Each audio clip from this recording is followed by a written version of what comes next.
Jim Curran, I'm so pleased to have you. Before you spoke about Guantanamo detention, could you today speak a little bit about WikiLeaks? Yeah, well, WikiLeaks,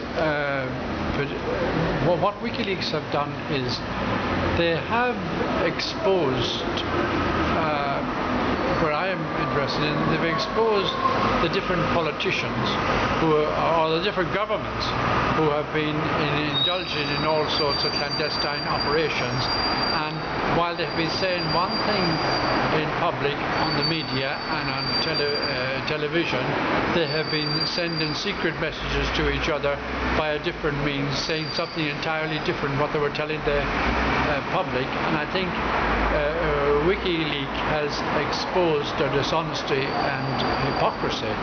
But on Christmas Eve, I think it was the Friday before Christmas, I was concerned about one thing that happened in the United States, and that was in the trial of Bradley Manning. I think the United States revealed that at the evidence that there was a link between Bradley Manning and Julian Assange. I think much of the evidence has been fabricated, or it has holes in it, and I think that's where it's working in terms of a media war more than an actual court of law. Yes. And you know, another thing I wanted to ask you is about the European Court of Human Rights. Do you think it is likely that Julian Assange's case will move there to Strasbourg? And if so, what would be the potentiality for an extradition to the US? Well, I think it may, because he has been lucky to get a hearing in the Supreme Court here in London. I think the hearing is scheduled for the 2nd of February. And I think then that if he loses that case, he can appeal to Europe. Yeah. And I don't know. I hope that he will win the case. I'm not really sure if he will win it or not. Yeah. Do you think also, what are the larger implications with this as a test case? Because I think it's drawn a lot of publicity to the international law problems with the harmonization of disparate jurisdictions, and that a lot of people unsafely surmise that these were just and adequate. And I think this is more largely than his particular safety. It has drawn attention to many acts of injustice across Europe in terms of extradition.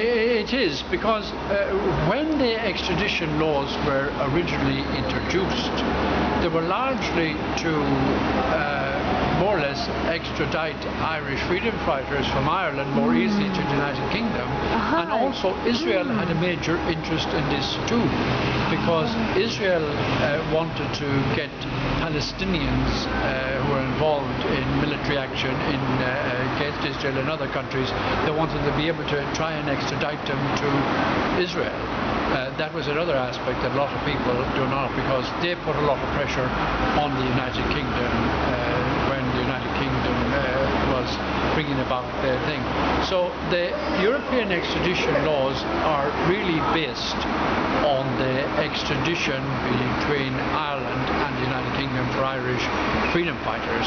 But what has happened now is that the extradition laws have been abused, that people are being extradited to other countries in Europe for just petty crime, for motoring offences and just petty crime. That crimes that are not a crime in one nation are a crime in another European nation. So just petty crime. Yeah, thank you, Jim Curran. You know, I was thinking also it's very heroic of Julian Assange and Gareth Pierce to work on this case, because it serves to draw a larger publicity to the value of the human lives that are being torn from one country to another under this. Well, it is, and there's also another extradition hearing which has taken place here in the City of London Magistrates Court, and that is of a young Basque man who has lived here in Cambridge for 11 years, and now the Spanish government is trying to extradite him to Spain for an alleged offence, an alleged terrorist offence in Spain.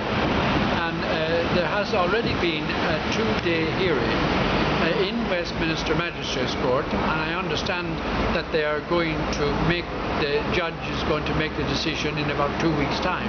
So I have an interest in that case as well, and I'm following it closely. Last week there was another case of O'Dwyer here in London. There again, that was a 2-day hearing in Westminster Magistrates Court, and that was for young O'Dwyer to be extradited to the United States for offences in relation to the downloading of, I think, films or something like that. Yeah. So I think that case is also subject to appeal. Well, thank you so much, Jim Curran. Amazing.